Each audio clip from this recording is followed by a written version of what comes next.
ai meu senhor, o que faremos? Então ele disse, não temas, porque mais são os que estão conosco ao redor, dos que estão com eles ao derredor. Versos 17. E orou Eliseu e disse, Senhor Jeová, peço-te que abra os seus olhos, para que veja. E o Senhor Jeová abriu os olhos do moço, e ele viu que o monte estava cheio de cavalos e carros de fogo, eita glória, ao redor de Eliseu.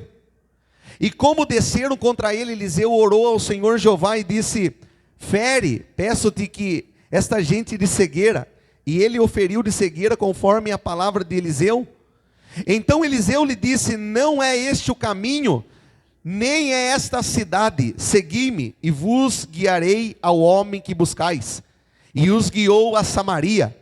E aconteceu que chegando eles em Samaria, Eliseu lhe disse, ó Senhor Jeová, abre os olhos desses homens para que vejam. Você viu que Deus abriu os olhos da alma do servo, mas cegou os olhos do inimigo, né? O Senhor Jeová lhes abriu os olhos para que vissem, e aqui abriu os olhos de novo físico deles. E se surpreenderam porque estavam no meio de Samaria. E quando o rei de Israel viu disse a Eliseu, vamos feri-los, meu pai, vamos feri-los? Mas ele respondeu, não os ferirás. Acaso ferirás aquele quem fizeste prisioneiros com a tua espada e com o teu arco? Dai-lhe pão e água, mas dá pão e água para o inimigo? Para que comam e bebam, uma mesa para o inimigo? E volte para o seu senhor, e deu-lhes um grande banquete, e comeram e beberam. E os despediu e foram para o seu senhor. E não entraram mais tropas dos arameus na terra de Israel. Acabou a guerra. Você pode dizer glória a Deus? Feche os seus olhos por um instante. Pai, fala conosco nessa noite. Fala conosco nessa noite, Pai, com cada um dos teus filhos. Ministra profundamente ao nosso coração. Nós precisamos ouvir a tua voz. Precisamos ouvir o recado do Senhor nessa noite, Pai. Ministra profundamente ao nosso coração. Fala com cada irmão e cada irmã que chegou aqui. Ó Espírito Santo, que daqui a alguns minutos a tua glória enche essa casa de oração. E os filhos que vieram cansados e oprimidos sejam fortalecidos e renovados e purificados e libertos nessa noite, ó Pai. Em nome de Jesus, fala conosco através da tua palavra, assim como tu falaste comigo no alto da madrugada, às 3 horas da manhã, essa mensagem, fala coração na tua igreja, em nome de Jesus, amém. Amém? Se assente no teu lugar, dando glória a Deus, e dando aleluia. Fala por irmão no teu lado, e se você não soltar glória a Deus, eu vou mudar de lugar, hein? Amém? É bom estar do lado de quem dá glória a Deus, irmãos. Amados, nós estamos numa campanha hoje, segundo dia, com o tema Ainda há lugar na mesa. E hoje Deus decidiu de eu falar sobre a mesa do inimigo.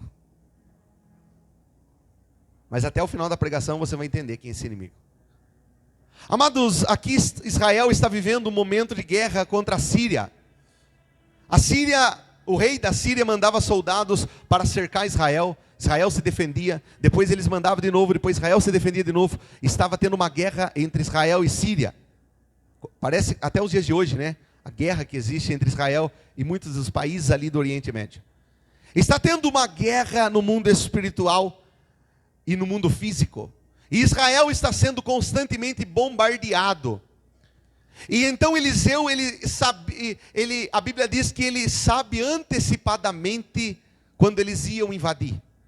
Quando eles iam invadir Israel, primeiro o profeta sabia o planejamento que estava no quarto do rei da Síria. E ele dizia a Israel, cuidado, não vai por esse caminho, porque eles vão invadir. Eles até duvidavam, questionavam, e às vezes não faziam o que o profeta mandava. Porque às vezes é difícil confiar naquilo que o profeta fala, né? E às vezes eles não faziam, mas interessante é que chegou um momento em que o rei da Síria ficou preocupado e falou assim, tem alguma coisa errada acontecendo. Tem alguém no nosso meio que está nos traindo, está infiltrado. Descobre quem é. Tem alguém infiltrado no nosso meio. Então, os seus empregados e servos dizem, não, rei. Tem um profeta chamado Eliseu.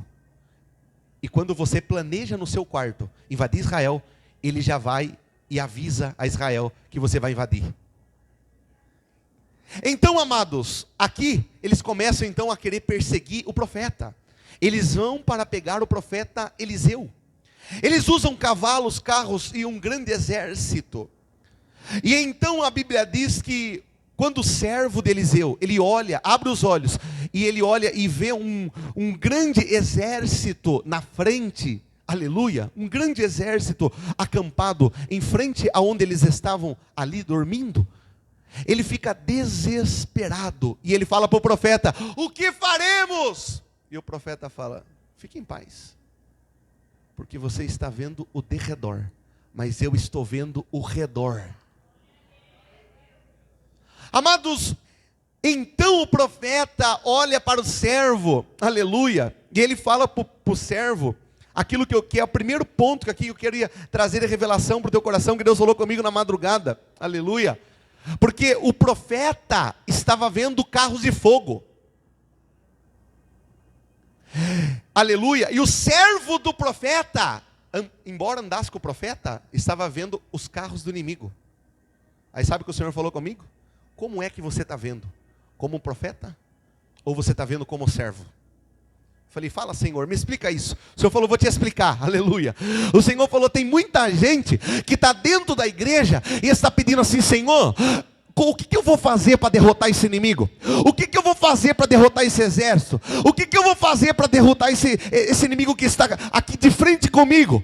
Você está pedindo para Deus derrotar o inimigo, mas Deus está me usando como usou o profeta para te dizer: você não precisa orar para Deus derrotar o inimigo, você precisa pedir para que Deus abra os teus olhos, porque se Deus abrir os teus olhos, você vai ver que aquilo que você está pedindo não precisava pedir, porque ao seu redor tem carros de fogo que Deus já está enviando para guardar a tua vida, para guardar a tua casa, para guardar o teu ministério. Você está pedindo para Deus derrotar o inimigo, e Deus está dizendo: basta você abrir os teus olhos para ver a grande visão que eu vou te mostrar. Eu vou te mostrar que no derredor tem um exército poderoso, mas ao redor tem um exército muito mais poderoso, que tem fogo e que tem chama de fogo. Eu não sei se tem mão para levantar, porque eu estou começando a pregação, mas eu já tenho uma palavra profética para alguém aqui hoje. Fica tranquilo, descansa o teu coração. Maior é o Deus de Israel que está na tua vida do que o inimigo que está se levantando contra a tua casa. Se o inimigo se levantar hoje, ele vai ter que saber que ele está ao derredor, bramando como leão, ao derredor, mas ao seu redor tem anjos de fogo, tem brasa de fogo, tem carros de fogo, aleluia. Irmão, tem que pedir para Deus abrir os nossos olhos para contemplar a visão do Senhor. Louvado seja Deus. Então eu continuei lendo a palavra do Senhor, amados, e aqui eu já pude entender que o servo estava olhando para o cerco, Eliseu estava olhando para o céu. Em tempos de luta, de perseguição, o nosso olhar tem que estar no céu, porque quem olha para o céu, ele não perde tempo temendo o inimigo. Aí então o Senhor me levou para aqui para o próximo mistério aqui, aleluia. E o segundo mistério que Deus me levou é que Eliseu não pede para Deus matar o inimigo, aleluia. Veja bem, ele pede para cegar, ele pede para que eles fiquem cegos, ele pede para que Deus abra os olhos do servo, e pede para Deus cegar os olhos do inimigo. O mesmo Deus que tem poder para cegar, é o Deus que tem poder para dar vista, para abrir os olhos. Você viu que interessante, que aconteceu exatamente com Saulo isso, né? Deus cega e depois dá a visão. Deus cega e depois dá a visão. Então, amados, olhando aqui para essa passagem, Eliseu não pede para Deus matar, ele deixa cego, aí o exército chega, e ele leva aquele exército até o rei de Israel, aí fala assim: aí Israel, está aqui aqueles que iriam nos matar, eles estão cegos, desorientados, em terra estranha, é um banquete para matar. Eles vieram para nos matar e agora está nas nossas mãos, vamos matar. O rei fala, vamos matar, né? Vamos matar. Aí o profeta diz, não vamos matar. O profeta diz, não vai ter morte, vai ter mesa. Vamos preparar uma mesa, vamos colocar eles na mesa e vamos dar pão e vamos servir um grande banquete. Não, profeta, você está ficando doido. Como é que nós colocamos o inimigo numa mesa? Como é que nós damos pão para o inimigo? Como é que nós servimos aqueles que veio para nos matar? Aqui está uma grande revelação do Senhor, amado, aleluia, porque Deus, ele poderia ter falado assim, não, vamos matar, mas ele disse não, ele falou para o profeta, não vai matar, faz um banquete, vamos servir um grande banquete. Aí eu falei, Senhor, mas isso contradiz a nossa natureza, o inimigo veio para destruir, e Deus está mandando nós colocarmos ele sobre uma mesa. Aí eu falei, o Senhor falou, eu vou te explicar, filho, aleluia, porque existe uma diferença entre vencer o inimigo e tornar-se como o inimigo. Se o inimigo veio para matar, nós fomos chamados para dar vida, nós fomos chamados para reconstruir. Se o inimigo veio para destruir, para causar sangue e morte, nós viemos para transformar esses soldados em soldados do Senhor. Não vai ter morte, vai ter vida. Coloca na mesa. Coloca na mesa, aleluia. A mesa sara, cura, restaura. A grande revelação, Deus não quer apenas vencer sua guerra. Sabe o que Ele quer? Ele quer acabar com a guerra sem destruir você no processo. Será que alguém pegou isso? Vou falar de novo. Deus não quer apenas que você vença a sua guerra. Deus quer acabar com a guerra sem destruir você no processo. Pastor, não entendi. Explica melhor? Explico. Porque existe uma vitória que custa a sua paz. Pastor, ainda não entendi. Existe uma vitória que custa o seu caráter. Pastor, mas por que Deus não quer que eu vença? É porque existe uma vitória que transforma você naquilo que você odiava ver nas pessoas. Você venceu a discussão, mas perdeu a paz. Está entendendo? Você venceu a discussão, mas perdeu a paz. Deus não quer que você perca a paz. Você provou que estava certo. Você provou que estava correto, mas você perdeu o relacionamento. Está entendendo? Você venceu aquela discussão, mas você expôs que você perdeu a capacidade de amar. Você ficou preso numa mágoa. Está entendendo?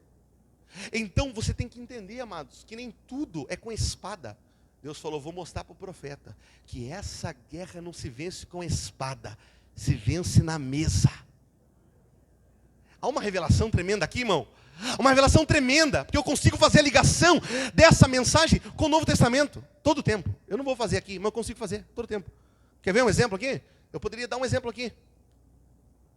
É o exemplo de Pedro, quando arranca a orelha do soldado.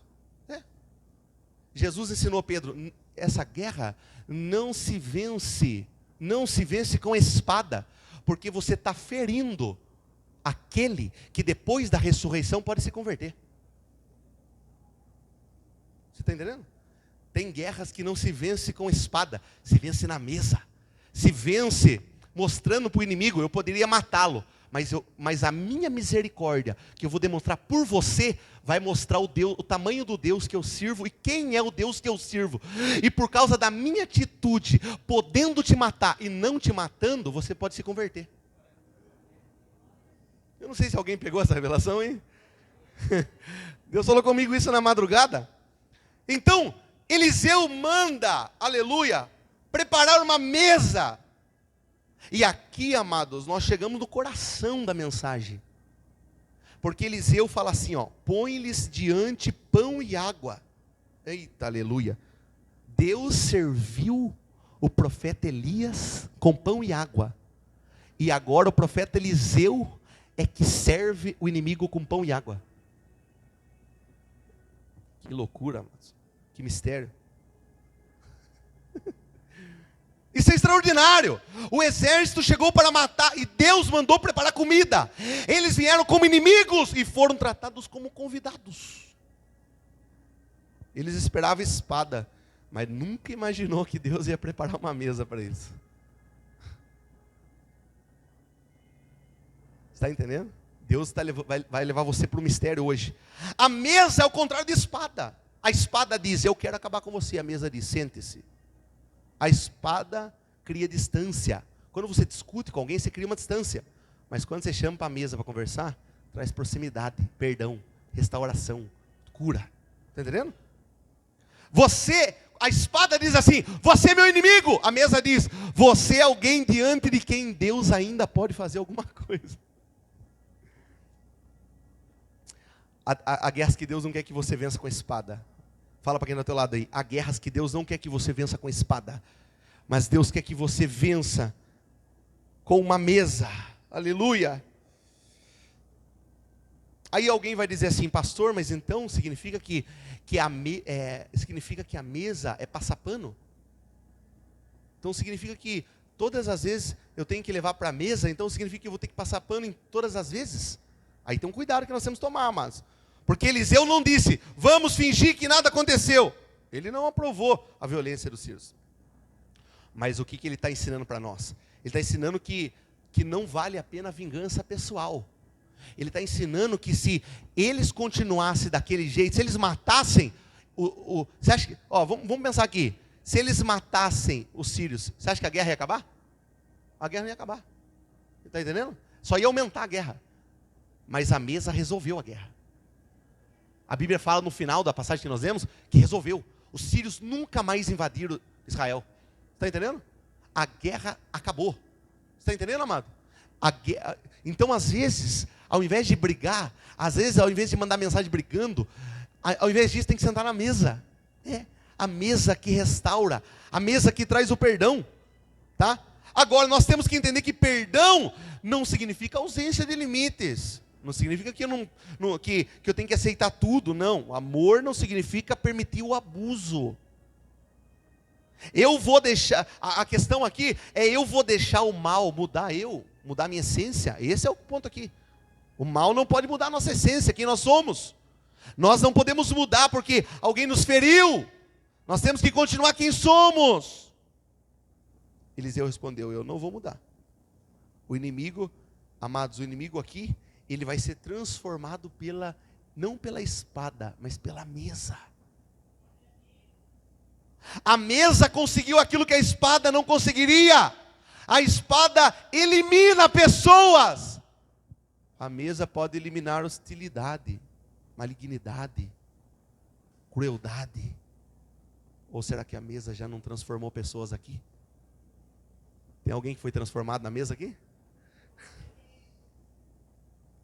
Deus não deu a Eliseu uma mesa para alimentar o inimigo. Deus deu uma mesa para encerrar uma guerra. É uma estratégia. Nós acabamos com a guerra e damos oportunidade para esses homens de conhecer a misericórdia do nosso Deus. A mesa não era comida, irmãos. Aqui, a mesa era uma interrupção de um ciclo. Porque era constante, Israel se defendia, depois eles atacavam de novo, depois Israel se defendia, depois eles atacavam de novo e passava anos.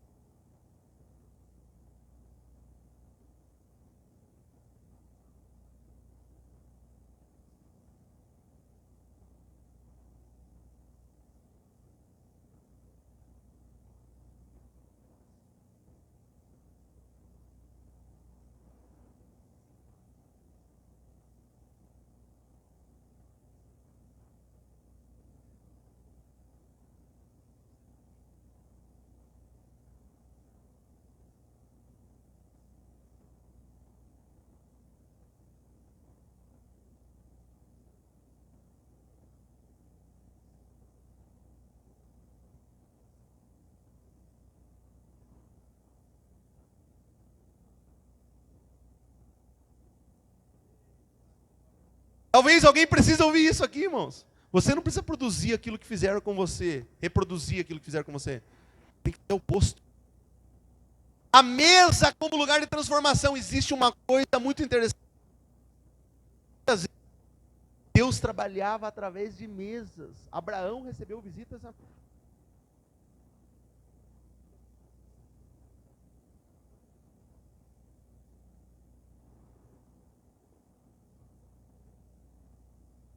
Deus coloca os inimigos à mesa. A mesa é lugar de relacionamento, de...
E Jesus me ensinou a amar.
mãos. Fica tranquilo. Deus, ele não perde tempo, irmãos. Ele mandou Saulo para a mesa e ainda mandou um servo. Vai lá na mesa, senta com ele lá. Aleluia. Leva ele até a casa, até a rua direita. Entra na casa, põe ele na mesa e deixa ele orando na mesa lá, tá? Eu tirei a visão, mas eu vou dar a visão agora. E quando eu der a visão, ele não vai ver mais como ele via. Ele via como escravo de Satanás, mas agora ele vai ver como escravo do Deus eterno, do Deus poderoso e do Jesus de Nazaré. Sabe o que o Senhor falou comigo aqui? Deixa o diabo fazer o que quiser, deixa as pessoas falar o que quiser. Se Jesus chamou você para a mesa, ele vai abrir os teus olhos para ver o que você nunca viu e para fazer o que você nunca viveu. Em nome de Jesus, tem chamado de Deus para pessoas aqui hoje. Deus não te trouxe para a mesa para ficar esquecido. Deus te trouxe para a mesa para te dar uma nova direção, um novo propósito, uma nova missão. Em nome de Jesus, aleluia. Ainda há lugar na mesa. Fala assim comigo, ainda há lugar na mesa.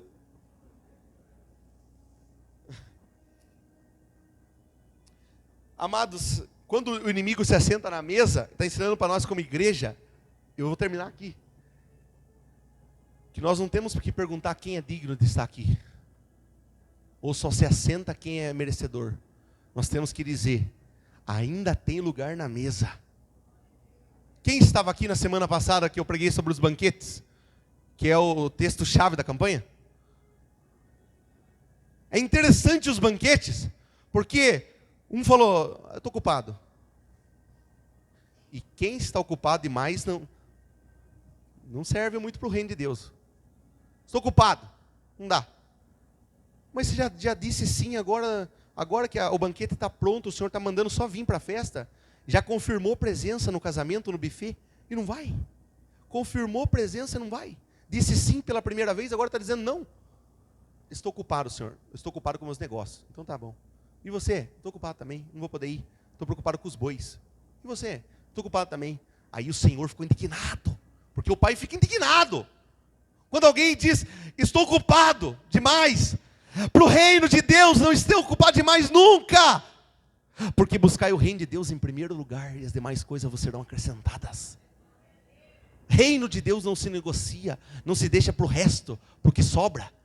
Então, amados, eles estão, aí o Senhor levanta outros, e olha para o servo e fala assim, vai atrás, traz as pessoas que estão nas encruzilhadas, anda pela cidade, traz os coxos paralíticos, e quando ele chega, fala, está todo mundo aqui, Senhor. Aí o Senhor falou, vão de novo.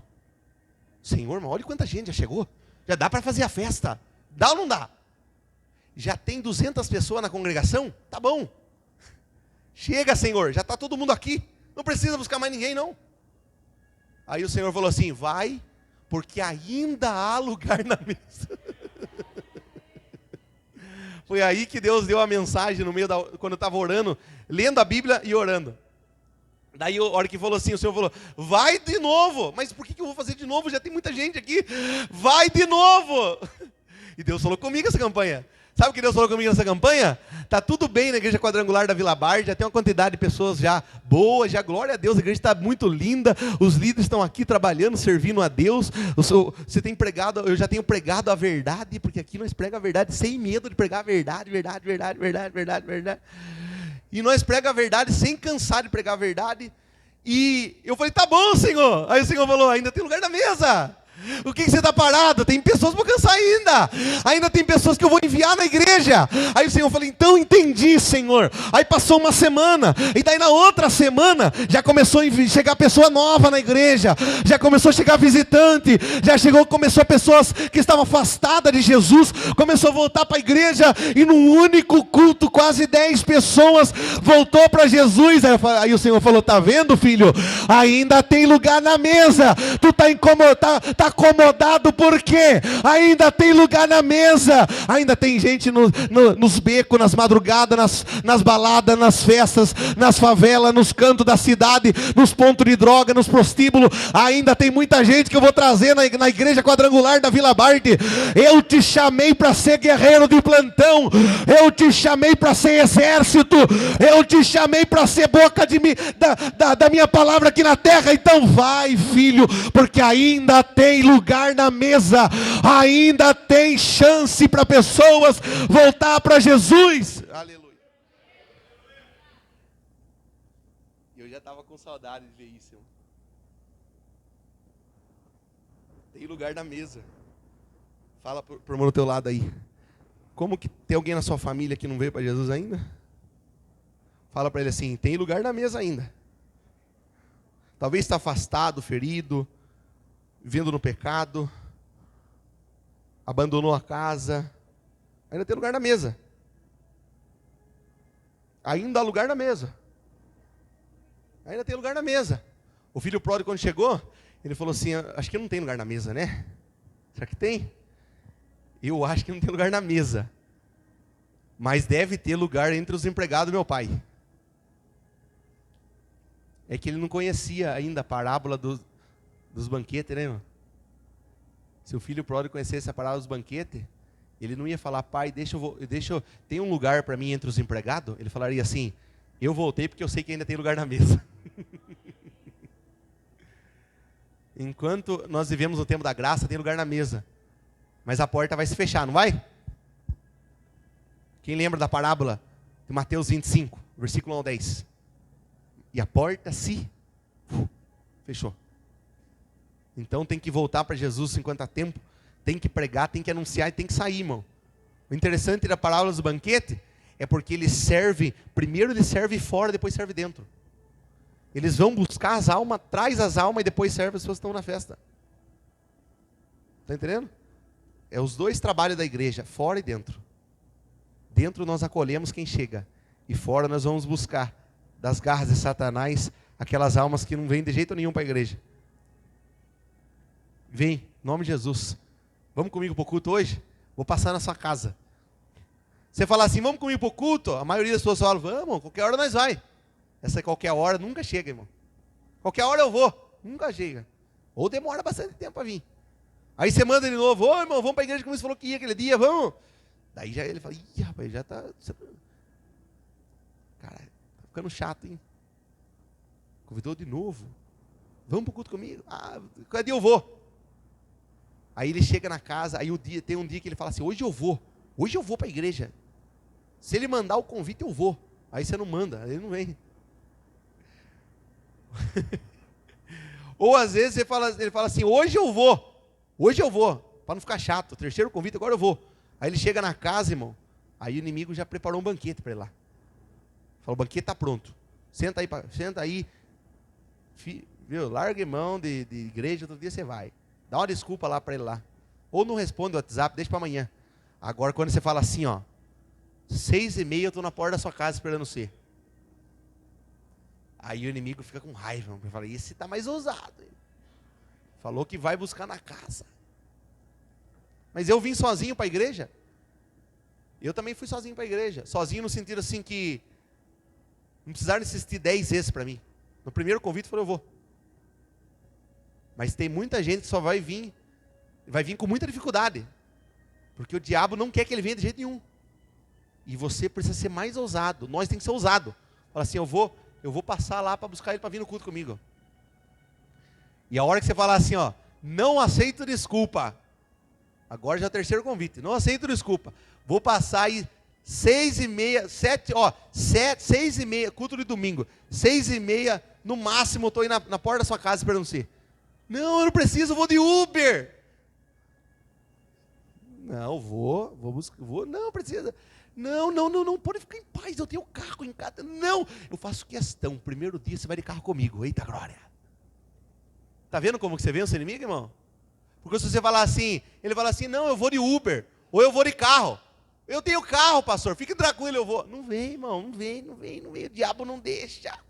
Sabe o que você tem que falar? Você fala, eu vou do mesmo jeito. Não, fica tranquilo.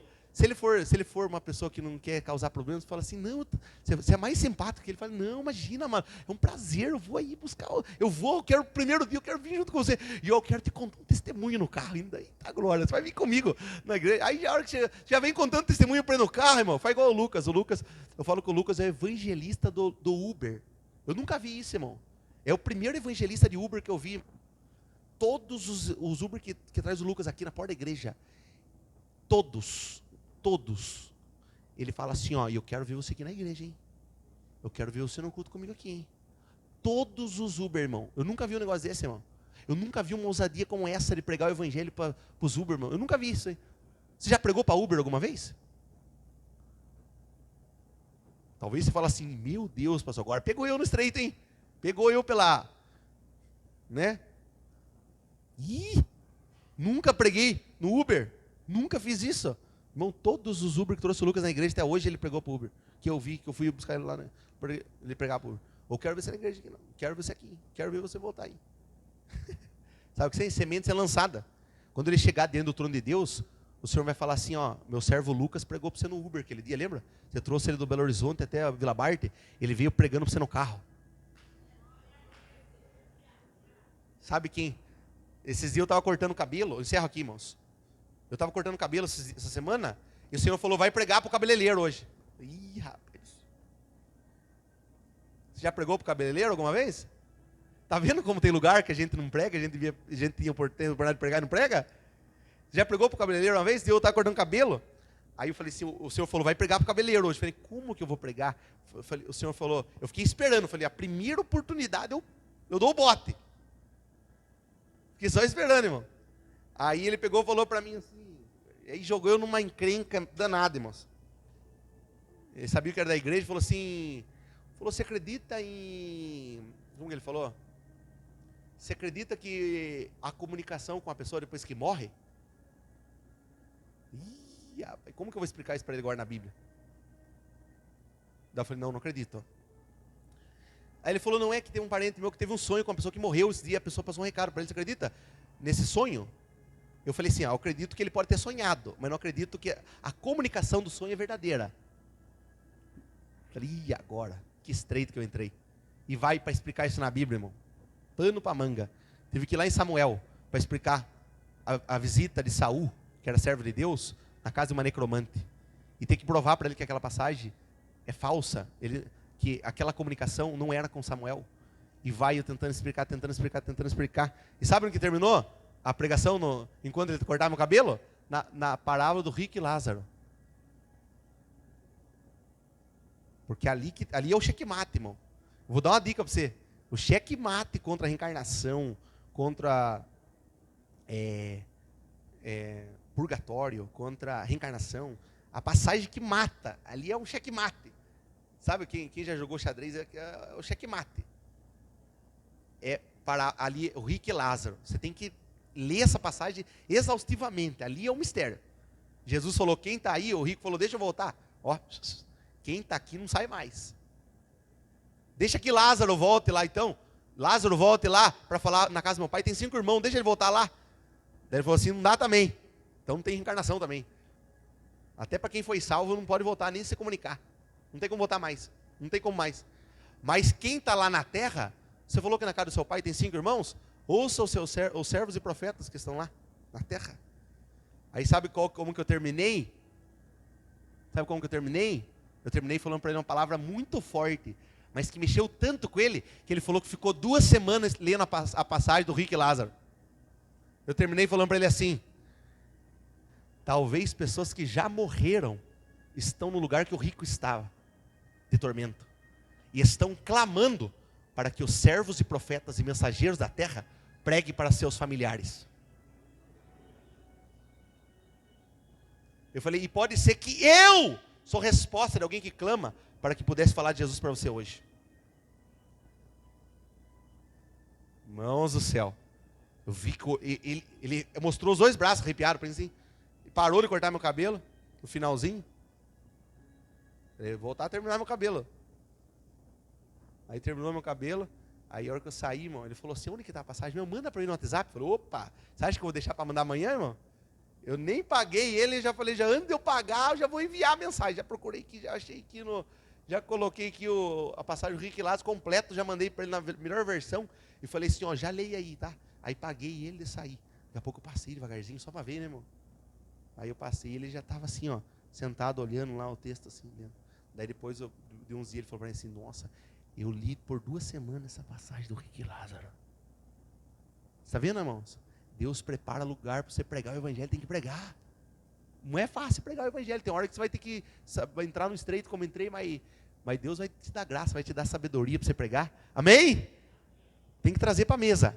Vamos trazer para a mesa? Vamos trazer o cabeleireiro para a mesa? O Uber para a mesa? O vizinho para a mesa? A pessoa que trabalha com você no plantão lá para a mesa? Tem que trazer para a mesa. Porque na mesa tem pão e água. Na mesa tem graça, tem misericórdia, tem salvação, tem restauração. Posso ouvir um glória a Deus? Você pode aplaudir o Senhor Jesus? Vamos colocar em pé, irmãos?